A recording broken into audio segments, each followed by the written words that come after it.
ఏంటి మళ్ళీ కాంగ్రెస్ పార్టీలోకి ఏపూరి సోమన్న ఎంట్రీ ఏంటి ఎందుకు? ప్రజలకు మరింత సేవ చేయడం కానీ, మమ్మల్ని నమ్ముకున్న వాళ్లకు, అది కళాకారులు కావచ్చు, ఉద్యమకారులు కావచ్చు, కార్యకర్తలు కావచ్చు, మరింత న్యాయం చేయడం కోసం 10 సంవత్సరాలు ఒక భయంకరమైనటువంటి పరిపాలనను అనుభవించినటువంటి ప్రజలు, హింస, మోసాలు, దోపిడీ, పీడన, అణచివేత ఇవన్నీ భరించినటువంటి ప్రజలు ఒక్కసారి గోడలు తెంచుకొని, గోడలు బద్దలు కొట్టి, ముళ్ళ కంచెలు వీకేసుకొని ఒక స్వేచ్ఛ వాయువులు పీల్చుకున్నట్టుగా ఒక వాతావరణం ఈ రాష్ట్రంలో ఉంది కనుక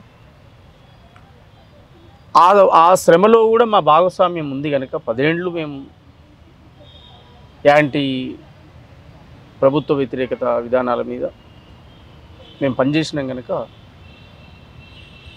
ప్రజలు ఎటువైపు అయితే ఉన్నారు, ప్రజలు ఏం కోరుకుండ్రు, మేము చెప్పిందే ప్రజలు ఫాలో అయ్యిండ్రు ఒక మాటలో చెప్పాలంటే.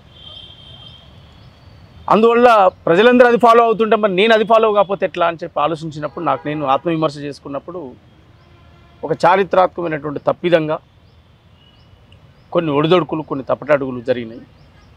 దాన్ని సరి చేసుకునేటువంటి క్రమంలోనే మళ్ళీ తిరిగి కాంగ్రెస్కు రావాలనే పునరాలోచన చేయడం జరిగింది. మొట్టమొదలు నేను ఎవడి పాలైందో తెలంగాణని రాసి పాడినాడు కానీ, కేసీఆర్ సారు కొత్త సీఎం గారు అని రాసి పాడినాడు కానీ, ప్రతిపక్షమే లేదు ఈ రాష్ట్రంలో.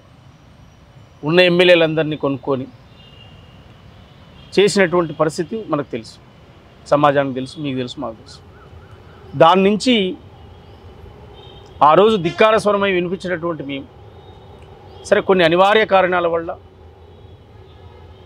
ఎలక్షన్ను కొద్ది రోజులు ఉందనగా జస్ట్ 10-15 రోజులలో, ఒక వారం రోజుల్లో నోటిఫికేషన్ వస్తుందనగా అక్టోబర్ 24 నేను జాయిన్ కావడం జరిగింది.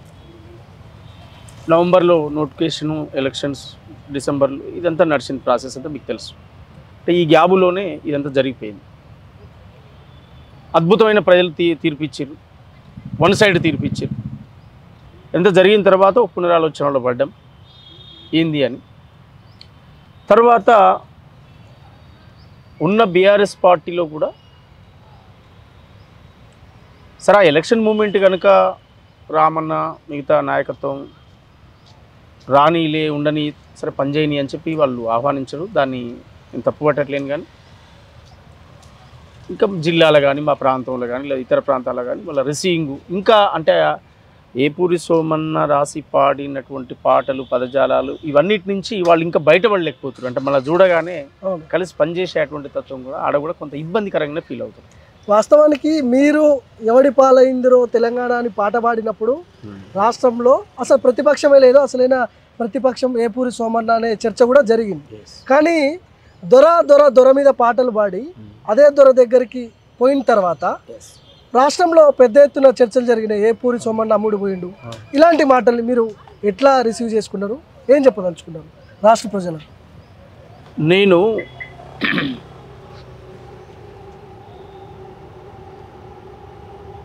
నన్ను కొనగలిగే శక్తి ఓడికి లేదు. పోనీ కొన్నాడు అని అంటే పోనీ ఏమిచ్చిండో అదన్నా ప్రూవ్ చేయండి. పోనీ ఏమన్నా పదవులు తీసుకున్నా అదన్నా చెప్పండి. కేవలం ఉన్న పరిస్థితుల దృష్ట్యా అప్పుడున్నటువంటి ఒక గాలి, ఒక వే నడుస్తున్నప్పుడు రెండింటిని బేస్ చేసుకొని చూసినప్పుడు ఒకవేళ వస్తే మళ్ళీ గవర్నమెంట్ వస్తుండేమో అనేటువంటి కొన్ని ఆలోచనలు, అనాలోచనలు వాళ్ళ తప్పుడు నిర్ణయం, తప్పటి అడుగులు తప్ప ఏ రోజు మేము తెలంగాణ ఏర్పడ్డి మొదటి ఎలక్షన్ 2014 ఎలక్షన్లోనే కాంగ్రెస్ పార్టీ జోగిపేట ఆందోళన కాన్స్టిట్యూన్సీలో సోనియా గాంధీ బహిరంగ సభ జరిగితే ఇప్పుడు మినిస్టర్గా ఉన్నటువంటి దామోదర్ రాజనరసింహ గారికి ప్రచారం చేసి అక్కడ పాటలు పాడి గెలిపించుకున్నట్టు సార్.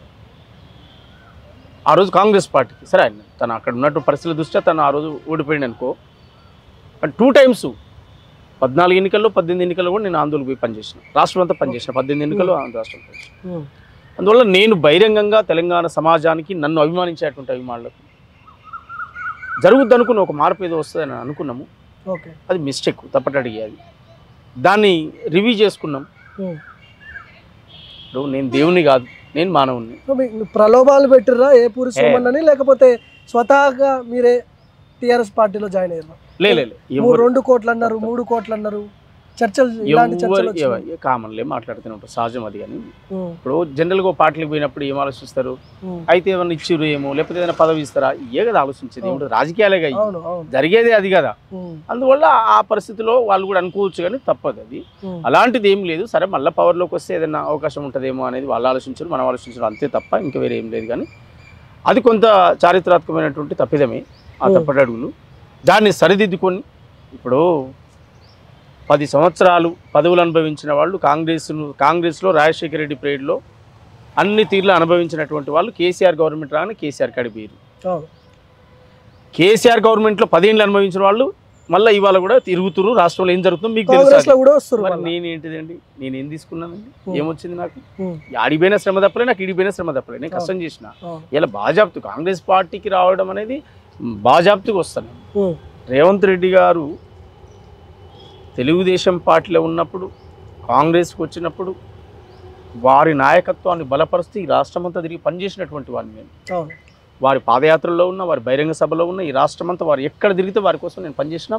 కాంగ్రెస్ పార్టీకి ఉత్తమ్ కుమార్ రెడ్డి గారు పిసిసి అధ్యక్షులు ఉన్నప్పుడు పనిచేసిన, సాంస్కృతిక సేన అని పెట్టిన, గాంధీ భవన్లో మీటింగ్లు పెట్టిన, రాష్ట్రం అంతా పెట్టిన, అసలు అద్భుతమైనటువంటి ఒక వేన్ తీసుకొచ్చిన. ఇప్పుడు జరుగుతున్నటువంటి చర్చ కూడా అదే సమయం నుంచి ఇప్పటి వరకు ఏపూరి సోమన్న కాంగ్రెస్ పార్టీలో ఉంటే ఎమ్మెల్యేనో ఎమ్మెల్సీనో ఏదో హోదాలో చూసేటోళ్ళం. ఏపూరి సోమన్నని చేతులారా చేసుకున్నాడు ఆయన.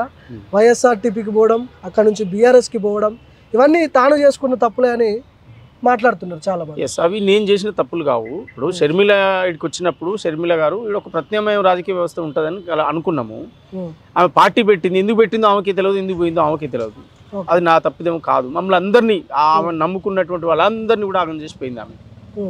సరే ఇవాళ మళ్ళీ కాంగ్రెస్కి వచ్చింది, కాంగ్రెస్లో ఉంది ఆమె, ఇక మా నాయకురాలే, ఆమె మీద నేను కామెంట్ చేయను. కానీ ఫస్ట్ టికెట్ మీదే కదా అక్కడ తుంగతుర్తి నుంచి మీకే అనౌన్స్ చేసింది.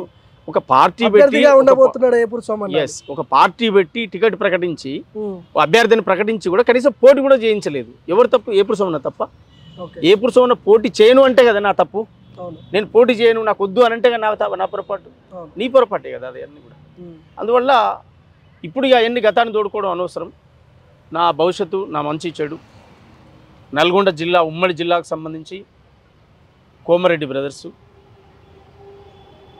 ఆర్ దామోదర్ రెడ్డి గారు, అక్కడ ఉన్నటువంటి డిసిసి అధ్యక్షులు, జిల్లా కాంగ్రెస్ అధ్యక్షులు, స్థానికంగా ఉన్నటువంటి ఎమ్మెల్యేలు, తర్వాత రాష్ట్రంలో ఇప్పుడు గౌరవ ముఖ్యమంత్రిగా ఉన్నటువంటి రేవంత్ రెడ్డి గారి నేతృత్వంలో నేను పనిచేయడానికి సిద్ధంగా ఉన్న కాంగ్రెస్ పార్టీ కోసం. సరే జరిగిన మిస్టేకులు జరిగినాయి.